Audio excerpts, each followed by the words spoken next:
Thank you very much, Mr. Speaker. My question is to the Minister of Government Services.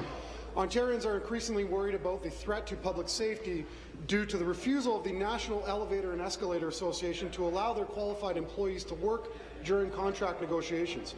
According to the Toronto Star, replacement workers are being sent primarily to the financial district and not to priority buildings such as hospitals and nursing homes. Office towers are reporting business as usual, while seniors wait for urgent repairs in their care homes.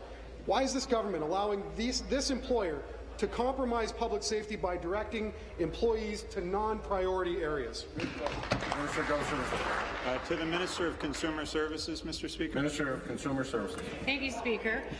First, let me say, as the Minister of Consumer Services, my #1 priority, Speaker, is public safety. Our regulations in Ontario set very, very stringent safety requirements for elevating devices in Ontario. And I do understand that the strike is an ongoing concern of many, especially for those people who have accessibility issues. I can certainly relate to that, Speaker. And it's important to note that repairs can continue during the labour disruption, but they have to be done by qualified personnel, being qualified under the Technical Standards Safety Authority.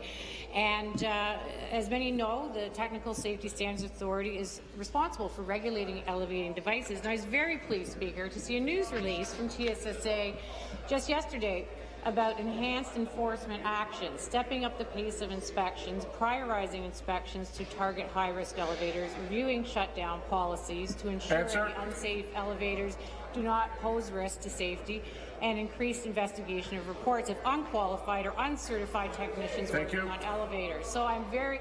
Thank you. Just to let the member know from Trinity Spadina, I got it. Supplementary. My question is back to the Minister of Government Services. During this work stoppage, the legally required monthly safety checks of elevators across the province are not being carried out. The minister is standing idly by as every elevator in the province lapses out of compliance with the government's own mandatory safety standards. Will this government take immediate action to resume monthly safety checks and bring these elevators back into compliance?